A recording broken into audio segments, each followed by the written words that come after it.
Muy buenas, en esta oportunidad hablaremos sobre TORCH y embarazo. Nuestro grupo está conformado por Miguel Rojas, Leonardo Toro, Gregor Barrone y Jonathan Zambrano, internos de pregrado del Hospital Central de la Universidad de los Andes. Comenzaremos hablando sobre toxoplasmosis, una enfermedad producida por un parásito protozoario con una transmisión fecal-oral. Normalmente no produce síntomas en pacientes inmunocompetentes, por ende, no produce síntomas en pacientes embarazadas, o de producirlos serán síntomas inespecíficos. Siendo importante recalcar cuál es el riesgo de transmisión materno-fetal y cuál es el riesgo de afectación fetal. Cuando hablamos de transmisión materno-fetal vamos a hablar de que existe una relación directa entre la transmisión y la edad gestacional. De esta forma encontramos que entre menor sea la edad gestacional, menor es el riesgo de transmisión. Hasta un 5% en menores de 12 semanas, es decir, casi nada, 15% entre las 12 y las 16 semanas, 25% de 17 a 23 semanas y hasta un 60% después de la semana 24 de gestación. Sin embargo, cuando hablamos de afectación fetal, encontramos una relación inversamente proporcional. Es decir, hasta un 60% en embarazos menores a 16 semanas de gestación, 25% entre las 17 y 23 semanas de gestación y 15% en aquellos superiores a las 24 semanas de gestación. En la tabla podemos ver graficado lo que acabamos de exponer, junto al tipo de afectación común dependiendo de la edad gestacional. Donde se consigue mayor afectación es antes de la semana 14 de gestación, en donde podemos observar lesiones oculares intracraneales que pueden ser graves a través de ecografía. Entre la semana 14 y 28 principalmente encontramos lesiones oculares que no son graves, y luego a la semana 28 de gestación encontramos lesiones oculares mínimas y la afectación intracraneal es tremendamente excepcional. Al nacer, estos niños tienen riesgo de presentar sintomatología. Solamente un 15% de los afectados nacerán sintomáticos. Esto nos deja un 85% de asintomáticos al nacer, pero de estos 85%, un 30% tendrá manifestaciones tardías. El diagnóstico se va a basar en la serología y en la ecografía. La serología es positiva con marcadores de IgG positivos para toxoplasmosis y nos dejan dos vertientes para la IgM, que sea positiva o que sea negativa. Si es positiva me habla de afectación materna aguda y si es negativa me habla de afectación materna tardía. Esto es importante porque para realizar la amniocentesis necesitamos que el procedimiento se realice 4 semanas posterior a la infección materna y por ende se debe determinar en qué momento se produjo la infección materna, y es importante no realizar amniocentesis antes de la semana 18 de gestación. A nivel ecográfico podemos encontrar hallazgos como ventriculomegalia, hidrocefalia o focos hiperrefringentes intraparenquimatosos o calcificaciones intracraneales. Debe seguirse un tratamiento para la madre para de esta forma evitar la afectación fetal, y se debe mantener por lo menos 4 semanas si el resultado de la PCR en líquido amniótico es negativo. Sin embargo, si el resultado de la PCR en líquido amniótico es positivo y no se cuenta con los medios o la madre refiere no querer realizarlo, en estos casos se debe mantener hasta que se finalice la gestación. Existen dos esquemas, que sería la espiramicina, un antibiótico macrólido que se utiliza a razón de 1 gramo cada 8 horas, y un esquema con pirimetamina, un antimalárico que se usa a razón de 50 miligramos día, que debe asociarse sulfadiazina a razón de 1,5 gramos cada 12 horas y ácido fólico 7,5 miligramos por día. Es importante no usar ese esquema antes de la semana 14 de gestación, y es importante que este esquema se use si se confirma toxoplasmosis en PCR en el líquido amniótico. Es importante la prevención primaria, dado que la prevención primaria es la que evita la mayoría de los casos por toxoplasmosis. Recordemos que el ciclo de transmisión o la vía de transmisión de la toxoplasmosis es la vía fecal-oral. Por ende, es importante que la madre evite contactos con animales como gatos, aves o alimentos contaminados. Es decir, evite el uso de areneros en los gatos y evite estar en sitios como criaderos de pollo, un ejemplo. A su vez, es importante recalcarle a la madre que consuma alimentos en buen estado, que no los consuma crudos y que no deje los alimentos a la intemperie durante largos periodos de tiempo, dado que las moscas también son vectores para la infección por toxoplasmosis. De esta forma se podrán evitar la mayor cantidad de casos posibles, enseñándole a la madre que debe siempre lavarse las manos antes de comer, evitar trabajos de jardinería, utilizar guantes desechables si debe realizar dichos trabajos y mantener las comidas frescas siempre en buen estado, nunca comer alimentos crudos. Pasaremos ahora a hablar de la rubiola, una enfermedad producida por un virus ARN de la familia Tocaviridae, que produce afectación o sintomatología a nivel de la madre, dada por eritema que comienza en cuello y luego se expande al resto del cuerpo, linfanopatías principalmente en las zonas axilares y artritis. Sin embargo, solamente se producirá en 50% de las pacientes, dado que un 50% de las pacientes permanecerán totalmente asintomáticas y no todas manifestarán todos los signos antes descritos, sino que pueden cursar con un síndrome viral común. Ahora, volvemos también a la transmisión y la afectación fetal. La transmisión va a ser de hasta un 90%, es decir, la máxima transmisión ocurrirá antes de las 12 semanas de gestación.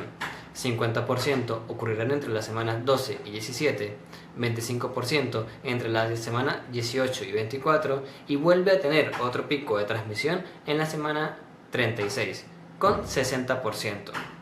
La afectación fetal es máxima entre la semana antes de las 12 semanas de gestación, con 80 a 90%, debido a que el virus es altamente trófico al sistema nervioso fetal inmaduro. 30 a 35% después de las 12 a las 16 semanas. Y luego de las 16 a las 20 semanas existe un riesgo mínimo de sordera. Después de las 20 semanas no se han descrito en la literatura riesgo fetal. Aquí podemos ver un cuadro con lo anteriormente descrito y el tipo de afectación. Antes de las 12 semanas encontramos la mayor afectación, en donde encontramos defectos cardiovasculares, sobre todo si se produce la infección antes de las 8 semanas, defectos oculares, sordera, retraso psicomotor y abortos hasta en un 20% de los casos. De la semana 12 a la semana 16 vamos a encontrar sordera uni o bilateral y retinopatías. De la semana 16 a la semana 20 encontramos sordera, pero con un riesgo mínimo. Y luego de la semana 20 de gestación no se han descrito afectaciones fetales.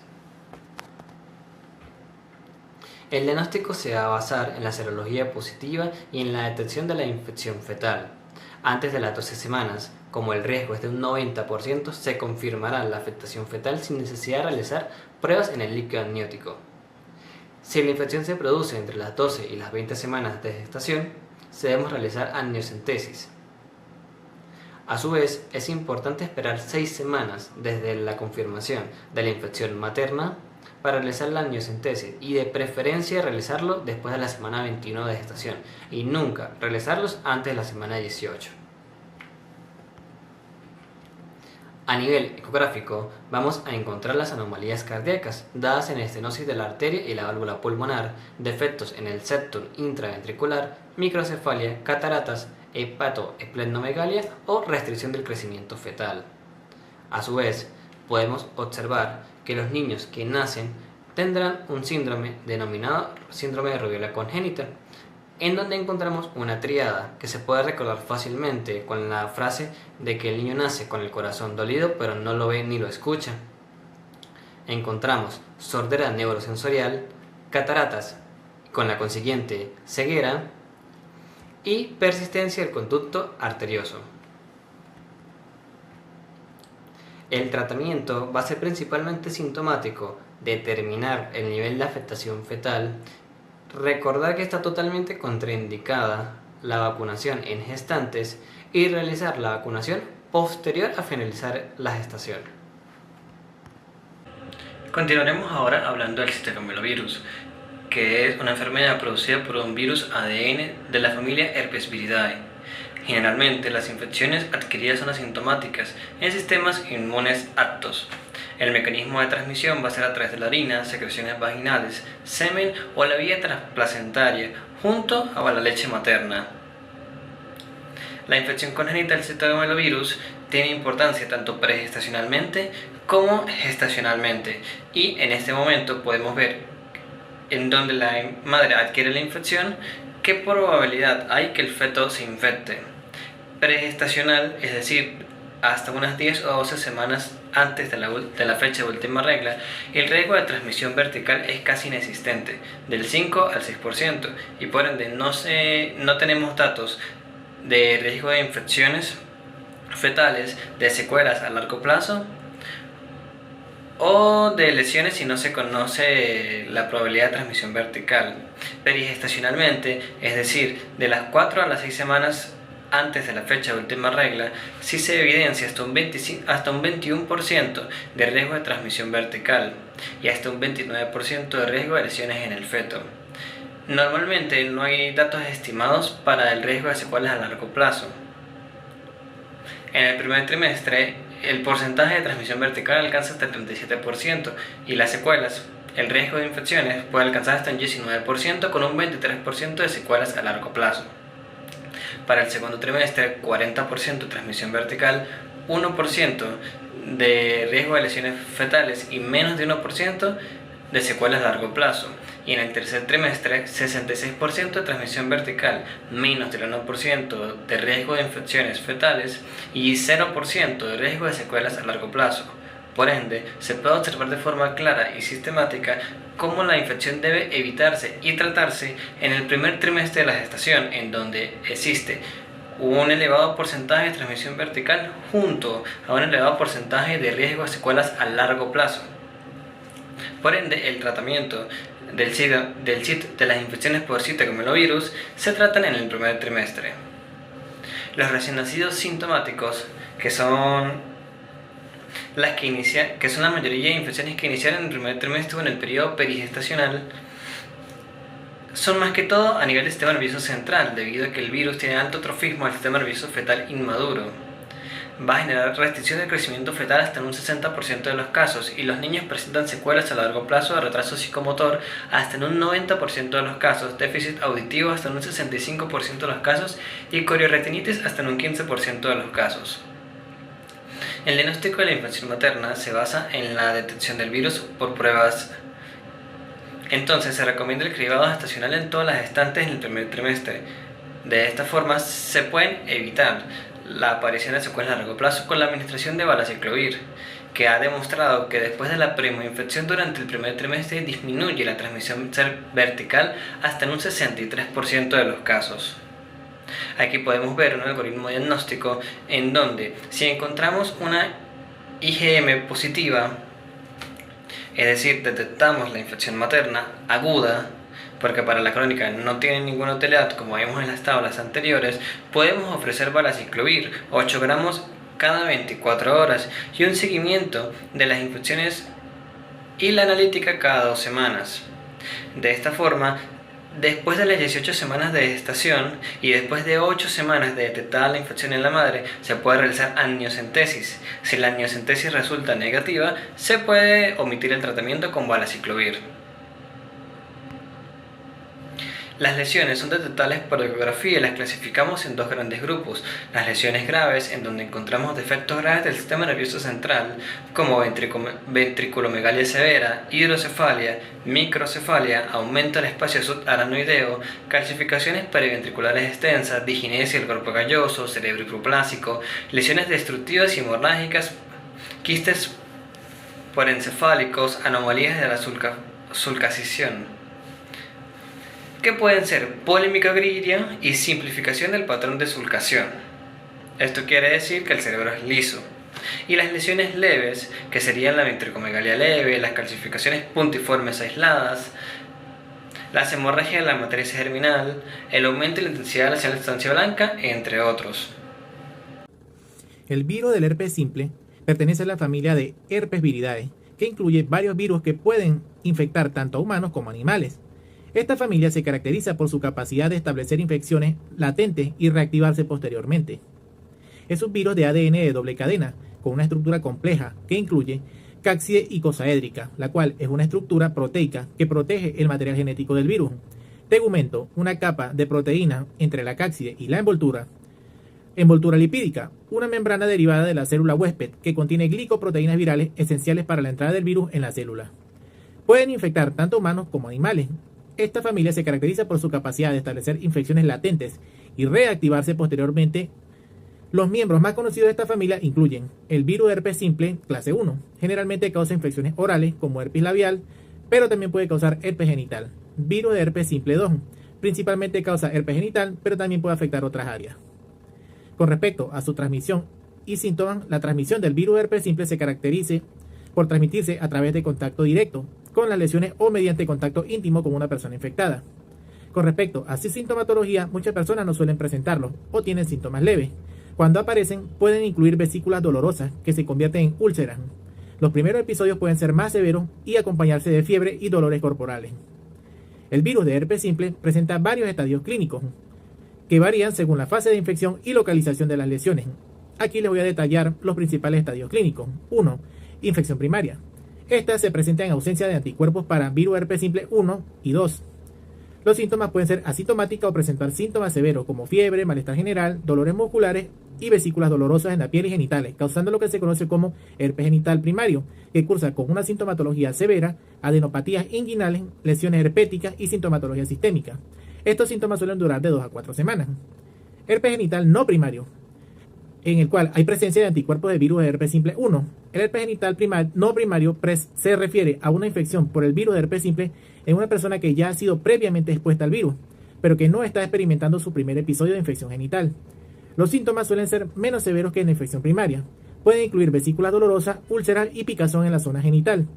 Los episodios recurrentes tienden a ser más cortos, generalmente durando entre 7 y 10 días. Herpes recurrente.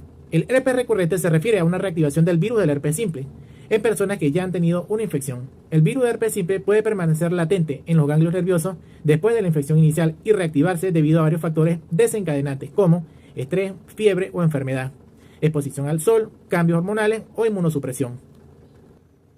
En la transmisión perinatal del virus del herpes simple puede ocurrir durante el embarazo, parto o después del nacimiento. Aquí les voy a detallar más sobre este proceso. La infección congénita del herpes, también conocida como herpes congénito, ocurre cuando el virus del herpes simple se transmite de la madre al feto durante el embarazo. La infección congénita puede ser del 5%, es extremadamente infrecuente y se caracteriza por producir una infección diseminada con predominio de lesiones oculares y del sistema nervioso central. Puede observarse ecográficamente microcefalia, calcificaciones intracraneales, micoftalmia e hidrofetal. Infecciones neonatal por virus del herpes simple. Esta se transmite durante el trabajo de parto. Es una preocupación significativa debido a las posibles complicaciones graves para el recién nacido. Tiene una probabilidad de 85% de contagio y los recién nacidos pueden presentar una sintomatología relacionada al sistema nervioso central dada por encefalitis, pleocitosis de líquido cefalorraquídeo con compromiso o no de piel, ojo y boca, o solo presentar esto último sin compromiso del sistema nervioso central. La infección se transmite principalmente a través del canal de parto, cuando la madre tiene una infección activa de herpes genital. Y por último, la infección postnatal. Se presenta en un 10% de los casos. Ocurre después del nacimiento y es una preocupación importante debido a las posibles complicaciones graves para el recién nacido, como erupción vesicular, enfermedad diseminada que puede afectar múltiples órganos, incluyendo el hígado, pulmones y sistema nervioso central. Enfermedad localizada, a menudo que se presenta en la piel, ojo y boca, pero puede progresar a formas más graves si no se trata. En los mecanismos de transmisión tenemos el contacto directo. En la infección postnatal, generalmente se quiere a través del contacto directo con una persona infectada, como un cuidador con herpes labial. De ahí la importancia de no darle besitos al bebé ni dejar que los familiares se acerquen demasiado al bebé durante los primeros meses de vida. La transmisión hematogénica, aunque es menos común, también se ha descrito transmisión a través de la sangre. Y por último, para el tratamiento, para una prima infección durante la gestación vamos a tratar el brote agudo con aciclovir 400 mg vía oral cada 8 horas de 7 a 10 días. Para una pauta supresora a todas las gestantes con una prima infección durante la gestación se recomienda una pauta supresora con aciclovir vía oral 400 mg cada 8 horas. O valaciclovir vía oral 500 mg cada 12 horas a partir de las 36 semanas y hasta el día de parto, para evitar la excreción viral y la aparición de lesiones al momento del parto, y el riesgo de transmisión vertical puede ser de un 60%. Siempre que se diagnostiquen un primer episodio de herpes genital, en el momento de parto se realizará una cesárea, tan pronto como sea posible, independientemente del tiempo de la amniorexis. Se realizará también una cesárea electiva a todas las gestantes que hayan presentado una prima infección de herpes genital en las 6 semanas previas al parto, en ausencia de anticuerpos homólogos o si la determinación de anticuerpos homólogos no ha sido realizada, con un riesgo de alta excreción viral en ausencia de anticuerpos maternos. En caso de no aceptación materna de cesárea, con un riesgo vertical de infarto vaginal mayor al 40%, estaría indicado administrar aciclovir endovenoso 10 mg por kilogramo cada 8 horas a la madre durante el parto. Las lesiones recurrentes suelen ser más leves y suelen desaparecer en menos de 7 días. Se recomienda una administración precoz de aciclovir 400 mg vía oral cada 8 horas durante 5 días, o aciclovir 200 mg 2 comprimidos cada 8 horas, o de valaciclovir vía oral 500 mg cada 12 horas durante 3 días. En casos muy leves o si la paciente no consulta al inicio del brote, se puede obviar el tratamiento. En gestantes con recurrencia clínica durante la gestación se recomienda pauta supresora con aciclovir vía oral 400 mg cada 8 horas o valaciclovir vía oral 500 mg cada 12 horas a partir de las 36 semanas para evitar un episodio en el momento del parto. El promedio de una transmisión vertical intraparto suele ser bajo, entre 1 y 3%. La cesárea electiva solo está indicada cuando la paciente presenta un brote en el momento de parto o síntomas prodrómicos como dolor vulvar, quemación, independientes del tiempo de la amniorexis. Un episodio de herpes en cualquier otro momento de la gestación no es indicativo de realizar una cesárea. El parto vaginal en presencia de lesiones de herpes genital recurrente presenta un riesgo de herpes. Buenas, para continuar voy a explicar la O de Torch, que significa otras patologías como la varicela y la sífilis. La varicela es una enfermedad exantemática producida por un ADN virus de la familia Herpesviridae de elevada contagiosidad que se transmite por vía respiratoria y principalmente a partir de partículas virales presentes en las lesiones cutáneas. La varicela zoster es el virus que se puede transmitir por vía transplacentaria, ya que la transmisión perinatal cerca del momento del parto puede producir una infección neonatal muy grave. La enfermedad se presenta en forma de brotes epidémicos, preferentemente en finales de invierno y primavera, y la seroprevalencia en mujeres de edad fértil es muy elevada, pero puede ser más baja en gestantes procedentes de países tropicales y subtropicales. Se calcula que la incidencia de varicela durante la gestación es de 2 o 3 por cada 1000 pacientes. La afectación materna produce una erupción cutánea maculopapulovesiculosa, característica que se inicia generalmente en la cara y que se extiende hacia el tronco y abdomen acompañada de fiebre generalmente leve. El periodo de incubación es de 13 a 17 días y produce 2 periodos de viremia, el primero a los 4 y 6 días de contagio y el segundo a los 10 y 14 días, 2 días antes de la aparición del exantema. El periodo de máxima contagiosidad va desde la segunda viremia hasta la fase costrosa. El herpes zóster, a pesar de que el riesgo es bajo, el contacto con lesiones de herpes zóster forma reactivación de la varicela latente, produciendo el contagio de la varicela en personas no inmunes. En gestantes inmunocompetentes, un episodio de herpes zóster durante la gestación no representa ningún riesgo de transmisión vertical. Diagnóstico de la infección materna. La varicela en el adulto es sintomática y el diagnóstico es clínico, pero durante la gestación se recomienda obtener siempre una confirmación diagnóstica. En presencia de lesiones activas se realiza PCR de virus de varicela zoster y de las lesiones de preferencia en fase vesicular con escobillón en hilo y transporte de escobillón en bote estéril sin medio de cultivo. Y la serología tanto de la IgG como la IgM no se positiviza hasta los 3-5 días de aparición del exantema. La IgG persiste toda la vida y la IgM acostumbra a desaparecer a los 2 a 3 meses. Las complicaciones maternas. Neumonía por virus de varicela zoster es la principal complicación en el adulto y afecta el 10-15% de los casos. La neumonía durante la gestación puede ser más grave, principalmente a finales del segundo y el inicio del tercer trimestre, con mortalidad materna de hasta el 3% a pesar del tratamiento. La neumonía acostumbra a producirse durante la primera semana de exantema y los síntomas iniciales son fiebre, tos seca y dificultad respiratoria. Actuación ante la sospecha de gestante con varicela. Se debe realizar aislamiento de la paciente del resto de gestantes con colocación de mascarilla. Exploración clínica. Extracción de sangre para confirmación serológica, valorar indicación de tratamiento con aciclovir o valaciclovir. En todas las gestantes con varicela se indicará tratamiento sintomático y medidas higiénicas de las lesiones para prevención de sobreinfección bacteriana. Si no cumple criterios de ingreso, se puede dar el alta a domicilio lo más antes posible e instrucciones de nueva consulta si presenta fiebre elevada, clínica respiratoria o rash hemorrágico. Y citar en el dispensario de infecciones para asesoramiento y seguimiento nunca antes de los 15 días para evitar contagios. Marcadores ecográficos. Se pueden detectar en la ecografía defectos de extremidades, malposiciones, amputaciones parciales o acortamiento de los miembros, Calcificación de tejidos blandos, microcefalia, hidrocefalia, porencefalia, anomalías del córtex cerebral, focos ecogénicos del sistema nervioso central, intestino y pulmones, restricción de crecimiento intrauterino, polidrácnios, placentomegalia, varicela materna en el momento del parto y varicela neonatal. Cuando la varicela materna aparece en los 5 días previos al parto o en los 2 días siguientes, el riesgo de varicela neonatal es grave y muy elevado, siendo de 50%, y recién nacido puede no tener todavía anticuerpos protectores de origen materno, que van apareciendo progresivamente a partir de los 3 a 7 días del inicio del exantema. Por este motivo debe intentarse frenar el parto durante los 7 días posteriores a la aparición del exantema, con ingreso con medidas de aislamiento. También el tratamiento tocolítico y aciclovir vía oral 800 miligramos 5 veces al día o valaciclovir 1 gramo 8 horas vía oral para prevención de la neumonía. Aciclovir endovenoso día 15 miligramos kilogramo cada 8 horas en caso de varicela grave o neumonía varicelosa. En la fase de elevada contagiosidad, la anestesia local o regional está contraindicada por el riesgo de transmisión del viral al sistema nervioso central. En la fase regresiva de infección, la anestesia local o regional en zonas cutáneas libres de lesiones ya no está contraindicada. Medidas de aislamiento en el momento del parto y en el puerperio. La madre mantendrá el aislamiento del resto de gestantes hasta la fase costrosa de todas las lesiones. El recién nacido requiere aislamiento del resto de recién nacidos, pero no requiere aislamiento de la madre. La lactancia materna no está contraindicada. Y la vacunación para el virus de la varicela zóster, al tratarse de una vacuna con virus atenuados, su administración está contraindicada durante la gestación. Después de su administración se debe recomendar evitar la gestación durante un mes. No obstante, no hay casos descritos de afectación congénita y en ningún caso está justificada una interrupción de la gestación después de una administración accidental durante el primer trimestre.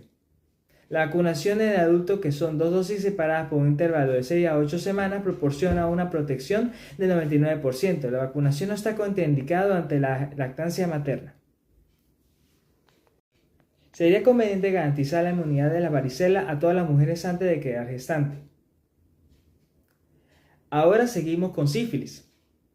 La sífilis es una infección sistémica producida por una Espiroqueta treponema pallidum que tiene 2 vías de transmisión, sexual y transplacentaria.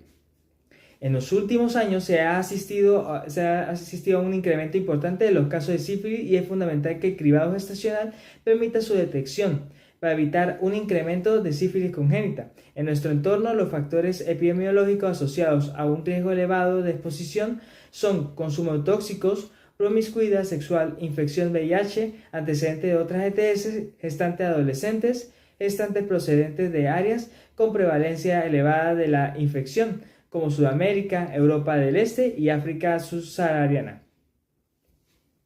Clínica de infección materna. El curso clínico de la enfermedad engloba varias etapas. Primero está la sífilis primaria. El chancro aparece en el lugar de inoculación tras un periodo de incubación de entre 2 y 6 semanas. Se trata de una úlcera indolora asociada a adenopatías regionales y puede estar oculta en la mucosa vaginal, rectal u oral. Sin tratamiento médico, las úlceras desaparecen en 3 a 8 semanas. La sífilis secundaria resulta de diseminación del treponema pallidum y es el periodo de máximo contagio. Aparece de 3 a 8 semanas de la lesión primaria. Cursa con rash cutáneo maculopapuloso, papuloescamoso o pustuloso, con afectación característica de palmo plantar o con afectación de mucosas. Ocasionalmente puede aparecer síntomas constitucionales como anorexia, fiebre y artralgias. La clínica de esta etapa se resuelve sin tratamiento de 2 a 6 semanas, pasando a una fase latente. Tenemos después sífilis latente, pero es clínico solo diagnosticable por serología y se divide en dos. Sífilis latente precoz menor a 1 año de la primoinfección y sífilis latente tardía mayor a 1 año o fecha de la primoinfección. Después tenemos sífilis terciaria y cuaternaria, que puede aparecer tras años de sífilis latente. Incluye las gomas sifilíticas con alteraciones cardíacas, auditivas y neurosífilis. Es poco frecuente desde la introducción de la penicilina, pero puede darse hasta en 1/3 de los pacientes nunca expuestos al tratamiento. Diagnóstico de infección materna. Se realiza por un diagnóstico clínico. Se deberá sospechar de la infección ante cualquier úlcera genital indolora o ante una úlcera independientemente de su localización que no se cura en 2 semanas. Ante cualquier rash cutáneo generalizado en una gestante, se debe realizar una serología de sífilis para descartar un secundarismo. La sospecha diagnóstica deberá ser siempre confirmada mediante estudio serológico y en caso de lesión visible también con estudio microbiológico. Diagnóstico microbiológico de las lesiones, PCR. En caso de úlcera genital o lesión sospechosa se debe obtener una muestra de exudado de la lesión con escobillón de nylon e introducirlo en un bote estéril y en el laboratorio se cursa un estudio PCR específico o PCR múltiple. Diagnóstico serológico, test no treponémicos, BDRL y RPR. Detectan anticuerpos no específicos y reflejan el grado de actividad de la enfermedad. En títulos, son útiles para evaluar la respuesta al tratamiento y evolución de la enfermedad. Se pueden negativizar con el tiempo, incluso sin tratamiento, sobre todo en fase avanzada. Hasta el 50% de pacientes correctamente tratados pueden persistir títulos positivos sin que ello signifique un fracaso terapéutico. Test treponémico, ELISA, TPHA y FTA-APS. Consiste en la determinación de anticuerpos específicos, antitreponema. Presenta una alta sensibilidad y especificidad. Los test TPHA y ELISA IgG son equivalentes. Actualmente se está generalizando el uso de las técnicas ELISA por su automatización. Si las IgG son positivas, el laboratorio determina las IgM. Se positiviza la primoinfección antes que las pruebas reagínicas, sobre todo la IgM. La IgM persiste 2 a 3 meses y la IgG puede persistir positiva toda la vida, en el 85% de los pacientes correctamente tratadas. Los marcadores ecográficos de sífilis congénita pueden aparecer y son secundarios al efecto de la propia infección y a la reacción inmunológica fetal. No suelen aparecer antes de 18 a 20 semanas. Los más frecuentes son hepatoesplenomegalia en el 80%, signos de anemia en el 33%, placentomegalia del 30%, se define como el grosor placentario máximo a 4 centímetros, polidrácneos en el 12%, ascitis hidrofetal en el 10%. Y el tratamiento materno consiste en que con penicilina es muy efectivo, sobre todo cuando se administra en primer y segundo trimestre. Es importante tratar lo antes posible los casos sintomáticos y también los sintomático diagnosticado a partir de cribado serológico gestacional, siempre que no exista seguridad de que la paciente haya realizado un tratamiento correcto previamente. En los casos de diagnóstico de sífilis menor a 1 año durante el embarazo, está indicado administrar una segunda dosis de penicilina G-benzatínica, siguiendo la siguiente pauta: sífilis primaria, secundaria o latente precoz menor a 1 año, penicilina G-benzatínica 2.4 millones de unidades intramuscular y repetida a los 7 días, 2 dosis. Y sífilis latente tardía mayor a 1 año y imposibilidad de tratar la infección, penicilina benzatínica 2.4 millones de unidades intramuscular durante 3 semanas en 3 dosis. Gracias por su atención.